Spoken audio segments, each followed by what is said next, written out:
kita bahkan mengkhianati persahabatan ini hanya karena duit.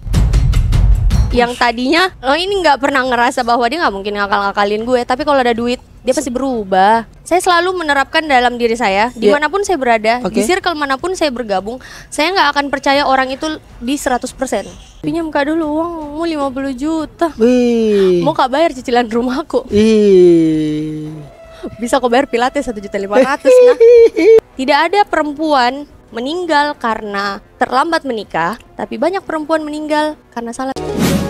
Hey, saatnya bilang kamu kelas. Hari ini spesial sekali, saya kedatangan tamu, kakakku yang saya beberapa kali partner kolaborasi dalam beberapa event maupun dalam sebuah produksi.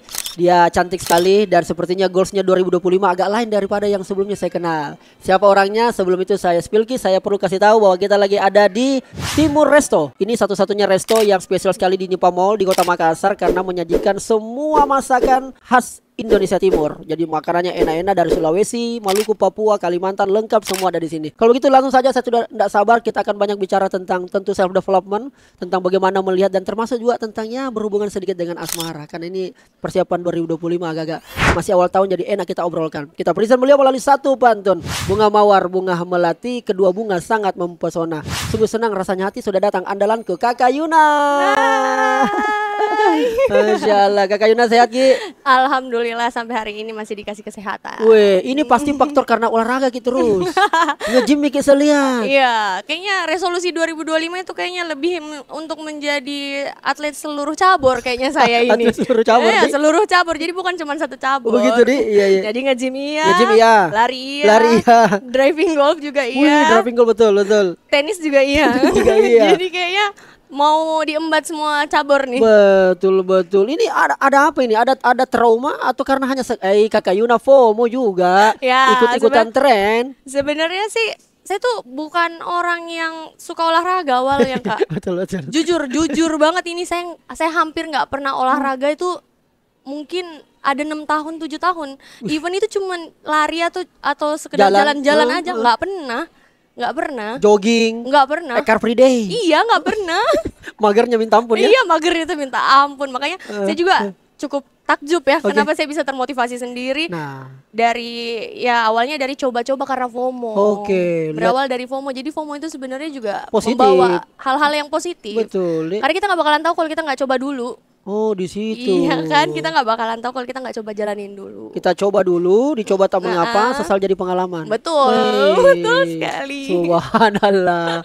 Kakak Yun, saya kan pertama kali ketemu dengan kita kan dalam produksi film, ya kan? Kakak Yuna ini apa kebiasaannya posisinya? PR ya? Iya. Saya kalau di kantor. Di kantor itu saya adalah line producer. Sebenarnya awalnya sih juga terlalu menurutku terlalu heboh banget kalau dibilang line producer ya. Karena menurutku kayaknya kapasitasku belum sampai di situ sebenarnya. Jadi saya nggak mau kalau misalnya orang nganggep kayak apa sih itu line producer kan orang pasti taunya kayak emang dia yang punya film. Padahal sebenarnya line producer adalah saya adalah menjaga semua hubungan luar dari urusan internal kantor dengan hubungan luar gitu. Jadi kayak saya yang bikin koneksi ini gitu. Bikin koneksi semua bagaimana produksinya jalan dengan internal. Jadi bukan cuman hanya sama sponsor aja, enggak gitu loh. Jadi kayak ya sama artis-artisnya juga, termasuk sama keluarga-keluarga artisnya gitu. Jadi itu semuanya dijaga gitu loh. Baik. Dan itu berapa tahun sudah kita jalan itu yang begitu-begituan? Kayaknya sih dari pertama kali itu 2016. Terus resign akhirnya di 2021. Lepas corona? Lepas corona kayaknya saya juga butuh melepaskan diri dari kerangka saya yang dulu gitu loh. Saya mau ganti cangkang. Itu apakah itu maksudnya terlalu nyaman di situ? Butuh tantangan kah seorang? Nah, itu karena menurut saya kayaknya saya udah menguasai semua hal yang ada di dalam pekerjaan saya ini gitu loh. Jadi saya ngerasa bahwa saya udah tahu kalau gini kayak gini. Kalau ada masalah kayak gini saya udah tahu. Problem solve-nya tuh saya ada berapa aja saya udah tahu. Jadi saya nggak merasa tertantang kayak saya ini kayaknya nggak berkembang deh. Kayaknya saya di sini-sini aja. Udah mentok lah kira-kira ya. Saya udah sampai di titik yang kayak udah lah Yun, ini udah cukup. Mau tahu apa lagi ini udah tahu semuanya. Kita nggak ya buat saya sendiri sih sebenarnya saya nggak merasa lebih hidup ya kalau saya nggak mempelajari suatu hal yang baru lagi gitu loh. Makanya saya tertantang untuk kayak ya udah saya tinggalin ini. terus saya mau mencoba lagi nih, saya mau lagi nyari saya mau jadi apa lagi nih setelah ini gitu loh. Karena kan sebelumnya kan saya emang bener-bener baru lulus sekolah ya. Terus tiba-tiba ikut casting film. Ikut casting film. Ikut casting film tuh.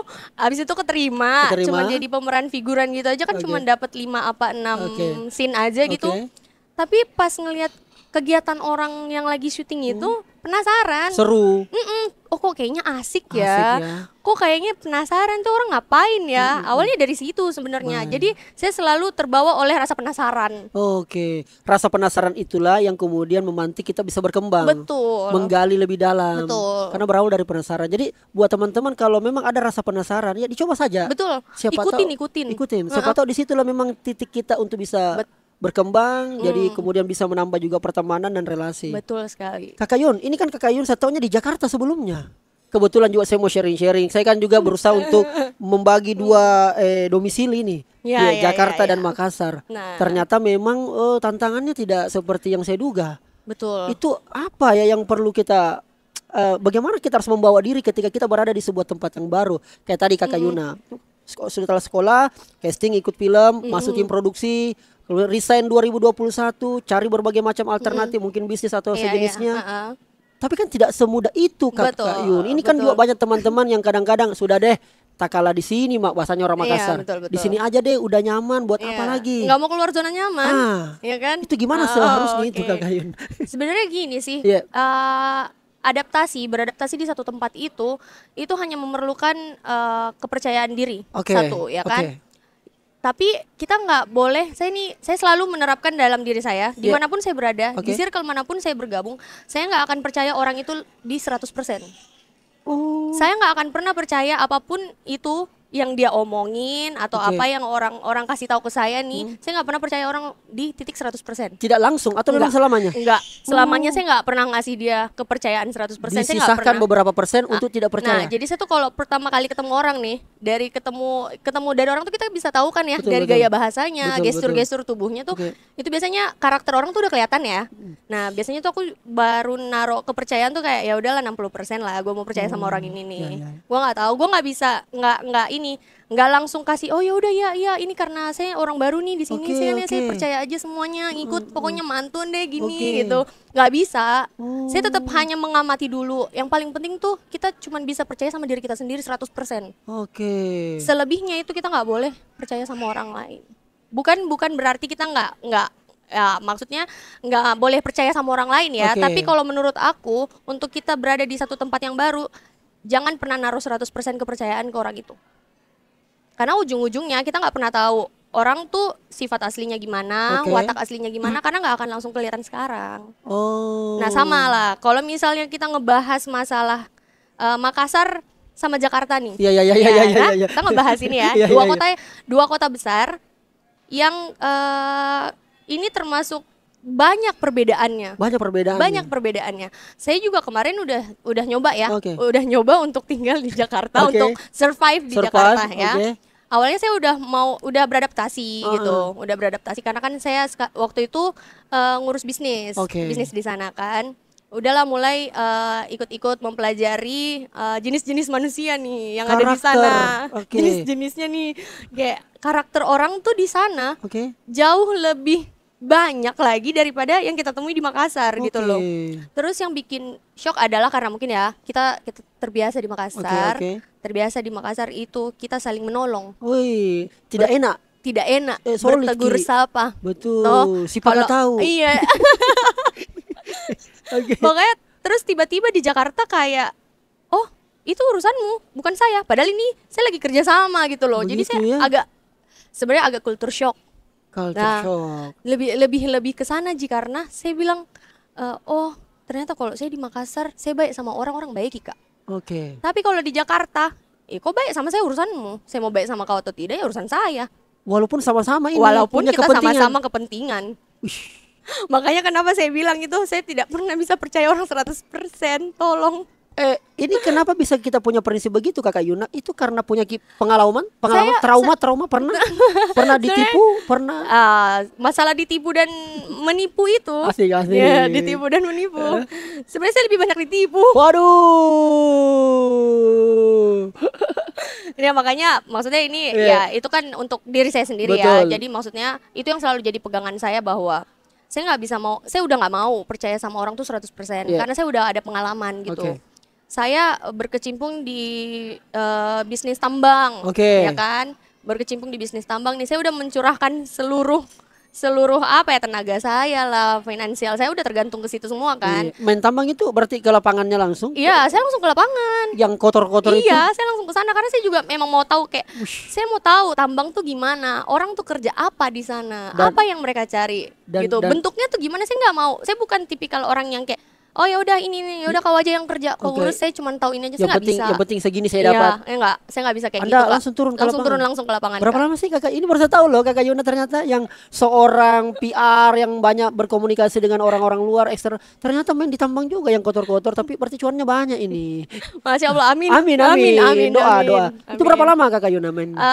Itu sih mainnya di 2 tahun yang lalu. 2 tahun yang lalu. Jadi setelah resign itu, akhirnya saya coba bisnis. Masuk ke ikut bisnis, terus awalnya ikut dulu nanya. Jadi saya kan juga mesti research dulu ya, cari tahu nih, oh ini kalau ini gimana sih legal dan tidak legalnya tuh gimana gitu lah. Karena kan saya mau masuk nih, jangan sampai saya jadi kayak orang bodoh aja di dalam, nggak tahu apa-apa, terus kayak saya cuma nyetorin duit aja gitu. Kan jadinya saya bukan tipikal orang yang kayak gitu sih sebenarnya. Jadi kayak oh ya saya mau ke lokasi tambangnya, yakin Bu, yakin. 5 jam loh naik mobil, nggak apa-apa 5 jam. Saya biasa nyetir kok. Kalau misalnya di Makassar nyetir sendiri sampai ke Mamuju. Itu cuman buat izin doang, bawa surat izin, nyari tanda tangan. Nyari tanda tangan dong. Kerjakan semua itu dia? Kerjakan semuanya sendiri. Maksud saya ini lokasinya di mana kah? Ini lokasinya boleh di-spill di Kendari. Oh di Kendari, Sulawesi Tenggara ya. Memang agak ramai di daerah ini. Jadi makanya tuh kemarin sempet tinggal di sana sekitar 1 bulan lebih deh. Jadi tuh di sana tuh mengamati juga ya kan. Oh nih orang kalau hidup di sini tuh ternyata lebih mahal dari Makassar ya, Wak, gitu loh. Kayaknya kayak gue lagi tinggal di Jakarta nih kayaknya. Kencang juga godaan itu di sana kakak. Iya di sana tuh kayak aduh, gue mau nyari coto nggak ada, palu basah di mana? Gue cari nasi kuning. Astaga, memang lidah tidak bisa bohong ya. Rasanya tetap memang kearifan lokal. Betul, nggak bisa. Jadi waktu saya ke tambang itu, saya udah percaya sama orang ini gitu loh. Ya kan, karena saya kan yang saya bilang saya udah tinggal di situ 1,5 bulan dan saya lihat langsung pekerjaan selama 1 bulan itu saya lihat langsung gitu loh. Oh yaudah kayak gini, sampai tahu yang kayak gimana sih nih bentuknya tambang nikel ini gimana sih gitu loh. Udah tahu bentuknya semuanya dan lain, ya udah join kan. Udah memantau berjalan dengan lancar, saya tinggalin. Nah, karena saya merasa bahwa saya percaya sama ini orang gitu loh. Saya percaya nih, ya udah kamu aja yang handle. Pokoknya saya pulang ke Makassar, saya masih mau ada urusan yang lain bla bla bla bla bla. 2 bulan, 3 bulan nggak ada kabar, hilang. Saya hilang gak ada kontak. Nomor yang Anda hubungi tidak dapat dihubungi. Habis itu saya kesana lagi dong. Saya kesana lagi, tahu-tahuan semua hasil galian itu udah nggak ada, udah dijual. Artinya ada uang dibawa lari atau gimana itu? Jadi kayak ya sebenarnya sih dia ya sebenarnya saya nggak tahu ya, karena lost contact. Ya, karena lost contact itu karena saya pokoknya intinya karena saya terlalu percaya sama orang. Itu poinnya. Karena saya terlalu percaya sama orang, jadi saya menyepelekan lah ya, karena saya pikir oh ya udahlah kan gue udah berkecimpung nih di sini, udah lihat langsung nih 1 bulan. Ternyata masih aja ditipu. Masih ada ditipu. Aduh, kakak Yuna ini kayaknya sering ditipu. Tapi mungkin mudah-mudahan tidak ditipu untuk hanya persoalan pekerjaan, tidak untuk persoalan asmara. Aduh. Kita tahan dulu itu kakak Yuna. Saya masih penasaran soal kepercayaan. Pernah saya baca buku kakak Yuna bahwa Anda baru bisa mengetahui karakter seseorang ketika Anda berhubungan dengan uang dengannya, berurusan uang dengannya, maka karakter asli seseorang ada di situ. Betul. Bagaimana dengan pengalamannya? Kalau saya bicara uang ya, uang. Siapa sih yang nggak mau uang hari ini? Betul. Cuan bro. Enggak, semuanya butuh duit. Butuh duit. Itu realistis. Nggak ada yang matre. Tapi emang semuanya tuh pakai duit. Jadi makanya kenapa saya bilang orang itu bakalan kelihatan karakter aslinya kalau disodorkan dengan uang. Itu emang beneran ada guys. Dan itu ya? Emang bukan hanya sekedar pepatah-pepatah yang mungkin kalian bilang oh enggak kok temen gue kok enggak ya kan temen gue loyal kok sama gue, nggak ada tuh nggak terukur nih persahabatan gue tidak terukur dengan uang, enggak jangan pernah percaya karena emang lo nggak bakalan pernah tahu kalau misalnya lo nggak dihadapkan dengan masalah duit. Contoh aja ya. Contoh. Kayak kalau misalnya nih kita temenan. Oke, temenan. Ya, kita proyek bareng nih. Ya. Terus si pemberi proyek ini ngasih kita bagian 10%. Artinya kita bagi dua dong ya. Di belakang dia ngasih tahu, tapi saya bisa kasih kamu 12% nih ya. Tapi kamu aja 7-nya. Temenmu tetap aja 5. Ada loh yang kayak gitu. Ada yang begitu Ada dan banyak. Makanya kayak kita bahkan mengkhianati persahabatan ini hanya karena duit. Yang tadinya lo ini nggak pernah ngerasa bahwa dia nggak mungkin ngakal-ngakalin gue, tapi kalau ada duit dia pasti berubah. Sahabatku. Nggak ada. Lettingku. Kandaku. Tidak gak mungkin ada. Dong. Ya sebenarnya sih manusiawi ya, karena mungkin kita nggak pernah tahu. Misalnya kalau duit itu emang efeknya tuh segede itu. Bisa merubah pendirian orang. Merubah prinsip. Betul. Itu nggak bisa dipungkiri.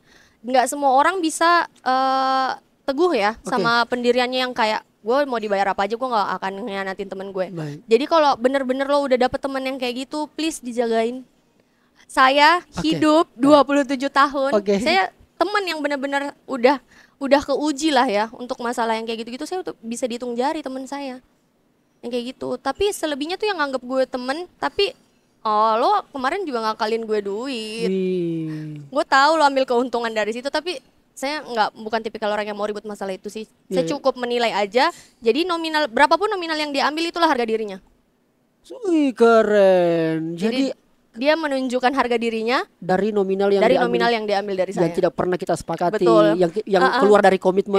Keluar dari komitmen. Tapi hari ini kayaknya orang kayak begitu lagi banyak-banyaknya nih Kakak Yun. Kayaknya sih seperti itu ya. Ini pengaruh apa ini? Pengaruh lifestyle, pengaruh mindset, pengaruh habit atau apa? Kalau sebenarnya sih, kalau menurut saya sih sebenarnya lifestyle. Ya kan? Semua orang sekarang lagi pada butuh validasi kayaknya. Di situ betul, ya kan? betul. Semua orang tuh butuh validasi. Di media sosial terutama. Betul. Semua orang tuh butuh validasi. Makanya kenapa mereka akan memaksakan diri untuk mendapatkan suatu validasi. Oh lo orang kaya karena lo pakai baju menter ya, lo pakai baju branded ya, high end ya, dari atas sampai bawah. Padahal nggak tahu aja sih, mungkin dia dapatnya dari mana dan kemana kita nggak pernah tahu kan. Jadi dia mau nge-branding dirinya itu sebagai sebaik-baiknya itu, tapi kita nggak pernah tahu asal usulnya, belakangnya kayak gimana. Itulah kenapa saya nggak pernah percaya sama orang sih. Wih, keren. Tapi bukan berarti tidak percaya sama laki-laki dong, ya kan? Pasti tetap percaya dong sama laki-laki dan sebagainya. Dan sepertinya Anda kayaknya punya pengalaman yang luar biasa. Karena kalau bilang tidak percaya sama orang, takutnya nanti orang, berarti dia jaga jarak. Oh Kakak Yuna pilih-pilih karena tidak percaya. Lalu bagaimana caranya Anda supaya bisa percaya sama orang? Nah, kalau dia harus punya apa gitu? Sebenarnya gini, kalau saya mau percaya sama orang itu kan, sebenarnya ya gampang aja sih. Maksudnya kalau menurut saya tuh kayak dia bisa dites dalam banyak situasi. Gitu ya. Kalau misalnya minimal gini, kayak kalau kita janjian, ya kan? Terus kita yaudah ini kita deal ya, masalah yang acara ini. Terus tiba-tiba kayak ini kemarin ada yang ini ya, yang berubah ya dari nominal yang ini. Itu gimana ya? Kalau ditanya gitu, padahal kita udah tahu nih sebenarnya berubah apa enggaknya udah tahu. Terus kayak dia ngomongnya jujur. Nih orang nggak mau bikin salah. Dia nggak mau nih untuk hal-hal untuk nominal-nominal tertentu. Ini dia nggak mau. Kita bisa ngetes juga kayak, gue nyimpen duit ke lo ya. Nantilah gue ambil ya. Disimpan aja dulu nggak apa-apa. Gitu. Lo mau pakai apa? Pakai aja dulu. Nanti baru ini. Apa kalau misalnya hal yang kecil tuh kalau dipinjemin duit nggak sih? Lo pinjemin aja duit temen lo. Kalau misalnya dia komit balikin, ya udah berarti itu emang beneran temen. Dan lo bisalah lo percaya untuk jadi temen lo. Tapi kalau itu aja hal sekecil itu kayak minjem barang dan lain-lain, dia nggak bisa berkomitmen, gimana untuk hal-hal yang besarnya? Kakak Yun, karena kita bicara tadi soal pinjam-pinjam, ini banyak juga kadang-kadang komentar netizen soal pinjam-meminjam. Kenapa sekarang itu trennya dia yang meminjam uang ketika kemudian dia harus bayar? Pertama, dia tidak inisiatif untuk mengabari akan segera melunasi atau bisa jadi mungkin ada kendala dan mengabari, itu pertama. Yang kedua, kalau ditagih La ilaha illallah. Lebih rewel lagi. Lebih rewel, lebih ngegas dia. Dan ini saya temukan itu perempuan dan laki-laki, saya temukan mirip-mirip untuk persoalan itu. Makanya Kakak Yun saya itu agak trauma kasih pinjam uang orang. Karena saya tidak enak menagihnya. Betul. Maksud saya mengerti lalu Miki kasenge. Masa harus ditagih? Kan saya enggak nawarin buat kamu pinjam pinjam enggak? Iya betul. Ada uangku siapa tahu mau pinjam. Kan tidak ada orang begitu. Iya betul. Apa nih? Maksudnya kenapa orang seperti itu ya? Kalau sepanjang pengalaman tak juga demikian kah? Ya sebenarnya sih kalau saya pribadi ya. Iya. Kalau ada orang yang mau pinjam uang sama saya, kalau dia bukan orang yang akrab banget sama saya tidak bakalan kasih. Akrab dulu di syaratnya di. Akrab, kalau saya sudah tahu ini orang kayak mungkin temanku dari sekolah ya, sahabat-sahabatku dari sekolah. Kalau bukan mereka, saya tidak bakalan kasih. Luar dalam sudah kita tahu lah. Iya, pokoknya baik buruknya ini kita sudah baku tahu nih, ya kan? Oke, itu yang ini pertama. Sudah, pokoknya itu harus akrab. No, karena kalau kau tidak akrab setengah mati. Betul. Sumpah. Tuh, terus kau tidak bakalan percaya juga. Alasannya kadang tidak masuk akal. Alasannya. Iya, alasan yang dua itu dari segi alasannya gitu loh. Maksudnya kalau misalnya dia tidak etis gitu, kau lihat hari-hari dia foya-foya, hedon, lifestyle bagus, nongkrong, bla bla bla. Pinjam kak dulu uangmu 50 juta. Mau kak bayar cicilan rumahku? Bisa kau bayar pilates 1,5 juta nah. Kenapa kau mau pinjam uang? Banyak tersinggung gini, takutku. Oke. Kenapa kau mau pinjam uang tuh kayak begitu? Maksudnya ya kadang memang ada orang mendesak lah ya. Ada mungkin kebutuhan mendesaknya dan lain-lain. Tapi kalau saranku sih kalau misalnya kau tidak akrab sama orang, mending kau jangan kasih pinjam. Jangan kasih pinjam ya. Betul. Di zaman sekarang, di era sekarang, suruh dia pinjol. Bertanggung jawab atas dirinya sendiri. Betul? Jadi kalau dia tidak mau mengembalikan itu urusan dia pribadi. Bukan urusan sama kita. Jadi hubungan tetap terjaga, kita juga tidak merusak apa-apa. Yang masalah dia ya tetap masalah dia, jangan dibagi ke kita gitu loh. Jadi kita perlu disclaimer dulu, bukan berarti kita tidak mau kasih pinjam uang. Betul, tapi lebih kepada menjaga persahabatan kita. Kita kan teman, kita kan bestian. Gitu jangan sampai gara-gara itu kita rusak nih dan sebagainya. Karena banyak yang solusi dari Kakak Yuna pinjol. Ibu mending gue pinjam. Itu adalah solusi yang bagus loh ya. Maksud saya gini loh. Kan ini kan permasalahan pribadimu. Ya kan? Terus kalau misalnya memang teman-temanmu nggak ada yang bisa tolong, ya kan? Artian semuanya juga mungkin kan lagi ada kebutuhan masing-masing lah ya. Jadi kok jangan bawa masalahmu ini ke orang-orang yang mungkin kok nggak akrab awalnya, tiba-tiba langsung ngechat, Assalamualaikum, di mana Ki, apa kabar Ki, sehat? Suksesnya misalnya lihat sekarang. Langsung tiba-tiba ini ada mau saya bilang tapi tidak ini. Itu mending langsung jangan pernah mau merusak. Bukan saya ajar Ki jadi orang seke, tidak, tapi saya ajar Ki untuk bertanggung jawab sama diri tak sendiri.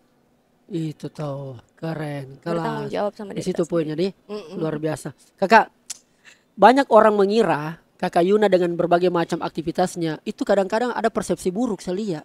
Selalu Selalu menempel image negatif. Selalu. Kayaknya kalau pembahasan ini boleh minum dulu Kakak Yuna. Iya, karena mulai agak-agak naik tensi. Agak serius ini. Karena memang tapi saya sukanya Kakak Yuna itu karena dia, saya ingat langsung kata-katanya Prilly Latukonsina, independent woman.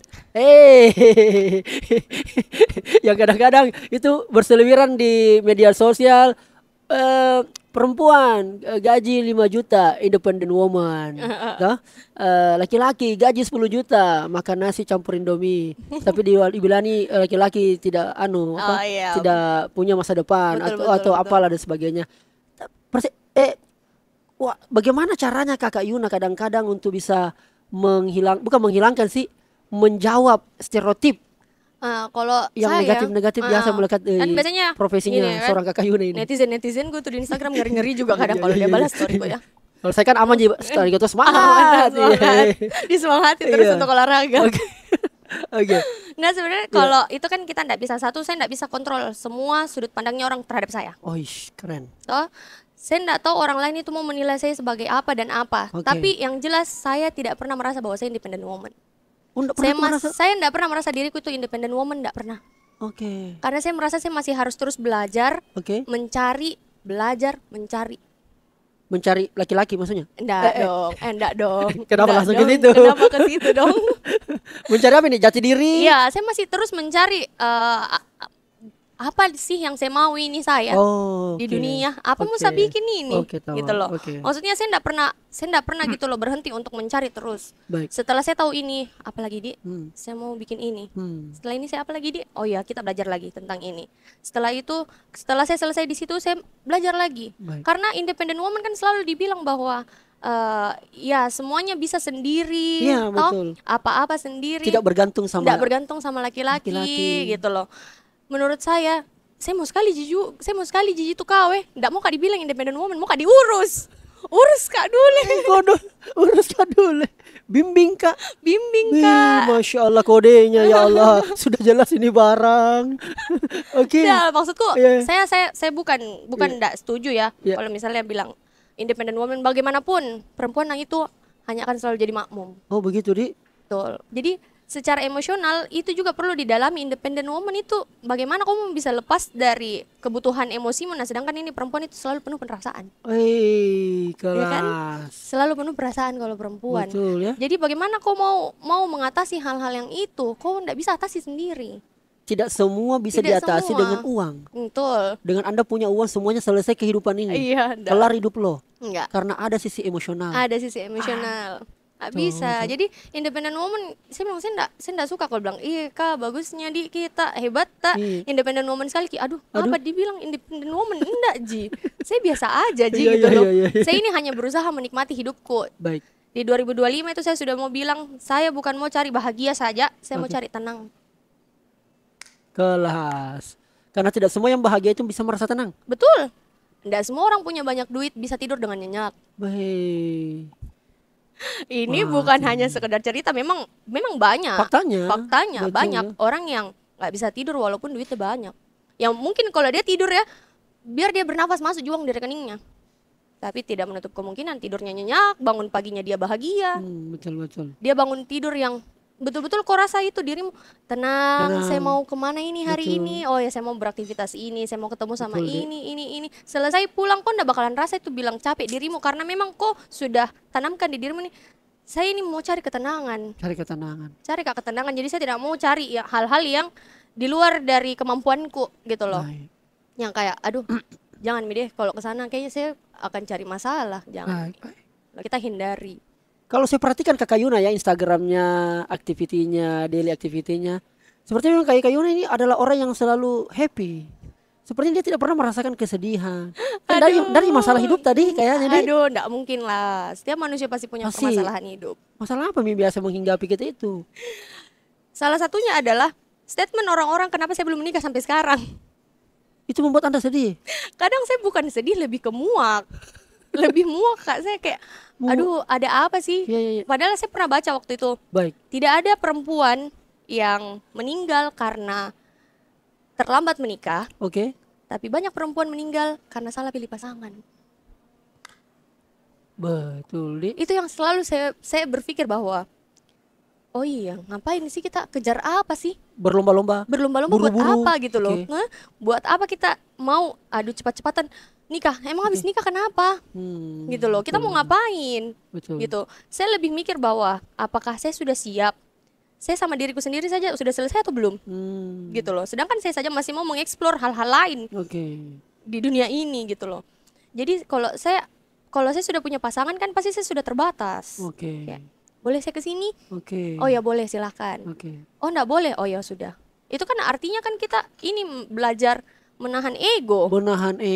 Betul. Belajar menahan ego. Nah sedangkan dimanapun itu kalau ada dua kepala tidak mungkin, ya jarang lah ada yang bisa langsung klop.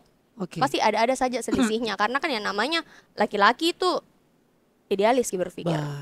Sedangkan perempuan itu pakai perasaan sekali. Jadi kadang mungkin cowok cuman balas di chat itu singkat. Karena memang sebenarnya singkat cowok kalau mau ngechat. Otaknya begitu memang. Iya begitu kayak boleh. Gitu loh. Cewek tuh nganggap kayak udah ikhlas. Harusnya tuh boleh. E-nya 3 hanya 4. Boleh. Gitu. Kayak gitu. Ada nadanya. Oh begitu ya. Jadi kayak sebenarnya itu pasti banyak tuh berkait sama pacar kayak begitu tuh. Gara-gara chat saja. Oke. Bagus kalau oke-nya adalah oke-nya OKE. Kalau oke terus titik. Fix. Ngambek cewekmu. Udah aktif HP-nya. Luar biasa. Kakak Yuna, saya sepakat dengan tadi yang kita sampaikan, buat apa buru-buru dan sebagainya. Iya, buat apa? Kita perumpamakan sebuah buah. Ada itu buah biasa yang baku dekat buahnya, terus kemudian satu itu sudah ceritanya sudah busuk, tapi bersentuhan dengan yang masih segar. Karena bersentuhan ternyata busuk ini bisa pindah ke buah yang segar. Betul. Ini secara anunya pertumbuhan buah-buahan ini ceritanya. Dari situ kita bisa ambil kesimpulan bahwa lebih baik kita tidak memilih salah pilih pasangan daripada kita yang ikut dan sebagainya. Karena begini, sebenarnya saya bukan tidak mau menikah ya.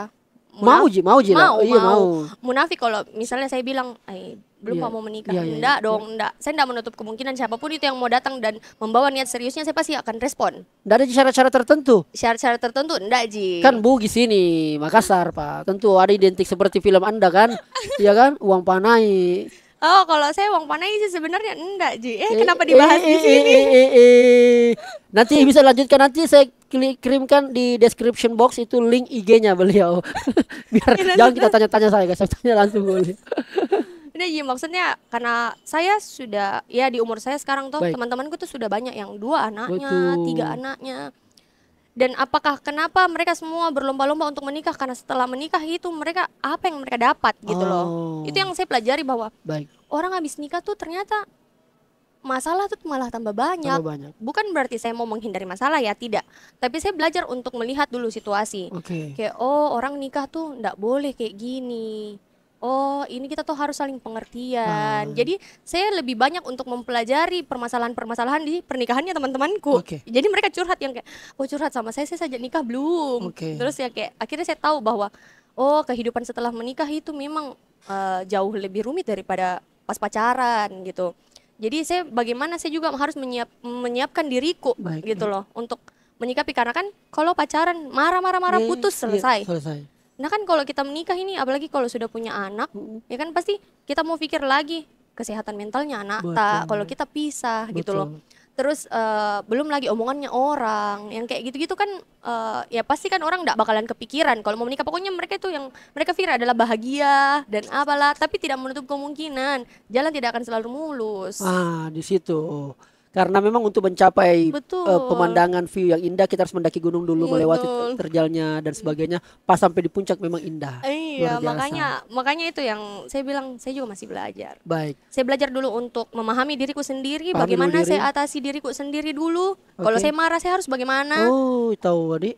Kalau saya ngambek saya harus bagaimana gitu loh. Baru saya mau bisa menerima karakter orang lain yang untuk hidup sama saya. Baik. Kalau begitu saya kasih challenge. Kita tipikal orang yang ketika punya pasangan itu diekspos di media sosial, atau kemesraan itu cukup Anda berdua yang tahu?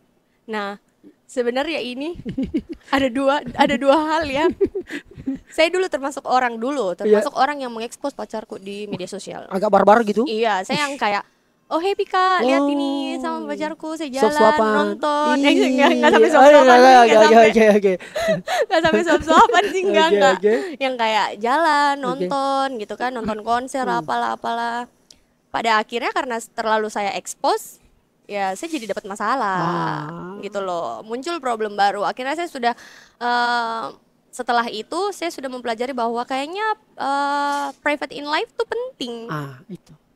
Karena kita nggak perlu kasih tahu ke orang-orang seluruh hal yang membuat kita bahagia di hari ini, tapi mereka juga nggak perlu tahu masalah yang kita hadapi hari ini. Jadi kamu belajar untuk memberitahu orang lain yang mau kamu kasih tahu aja.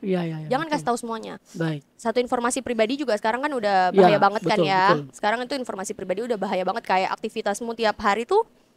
Kalau terlalu terekspos semua kan kayaknya sekarang udah ada kejahatan kriminal kayak gitu kan, yang bisa di-cloning apalah gitu loh. Terus saya ngerasa bahwa kayaknya emang kita harus membagikan apa yang mau kita bagikan aja. Jadi dipilah-pilah. Jangan berlebihan. Jangan juga disembunyi. Iya. Itu dia mazhabnya. Kakak, bagian-bagian terakhir nih saya kasih lagi challenge. Tapi ini mungkin agak berat, tidak pernah mungkin terbayangkan Ki. Kalau kita harus memilih laki-laki, saya kasih pilihan. Dan setiap pilihan itu punya resiko. Dan mungkin sudah pernah kita baca atau lihat mungkin di medsos. Kita pilih yang mana? Duda, oke? Orang kaya, ya sultan lah bila begitu. Karyawan, pintar, oke? Nah, tadi apa pertama tadi? Duda. Duda. Orang kaya. Orang kaya. Karyawan. Karyawan, orang pinter. Pintar. Agamawan, religius. Dari 5 ini coba pilih salah satu. Dan saya kasih tahu resikonya.